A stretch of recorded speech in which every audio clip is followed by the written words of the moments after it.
Hello all. Today I am going to discuss one scenario in Informatica. For better clarity, please see this video in 720 or 1080 pixel. The requirement is how to send an email with the extracted file in Informatica, which means after successful completion of the workflow, I need an email with the extracted file of the particular workflow. For that, I am going to use the post session command task in session properties using the shell script, Unix shell script. So straight away I am going to paste the script. So this is a script we need to use for email with the extracted file.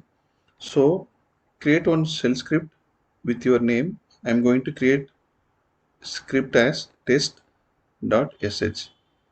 So the first line for creating any script is hash exclamatory slash bin slash bash. The next step is change directory space slash the directory locations, which means the path. Whatever your path, you have to give the particular path.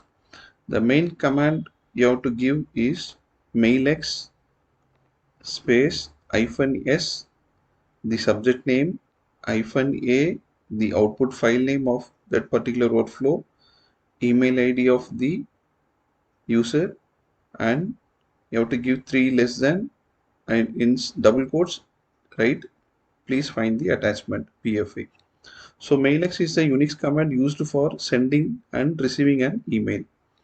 So you have to create the script using any of your script name in Unix and just give the shell script path in the session properties. Next, go to the workflow manager. You can open the session properties, go to the components tab. We have a lot of command tasks in components. For now, for this email and attachment, I am going to use post session success command. After the completion of the particular workflow, I am going to send an email with the attachment. Click on the non-reusable. If you want, you can make it as reusable also. For now, I am going to use non-reusable session command and click on this edit window. Here you need to add the name for the script. I am going to give the name as email and attachment,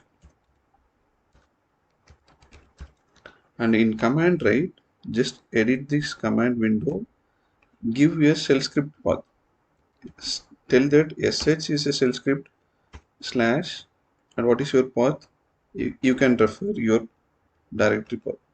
This is the path where the files are going to extract it. So I'm giving the shell space, the directory path, and the script name. I have created test.sh, so I am giving the test.sh is the script and the old script shell space slash and the path and the your script path location. Just give and save it. Okay, apply. Okay, just apply and run the. If you run this workflow after the completion of the workflow succeeded, you will get an email with the extracted file as well. Check it and let me know if you're facing any issue. Thanks for watching this video.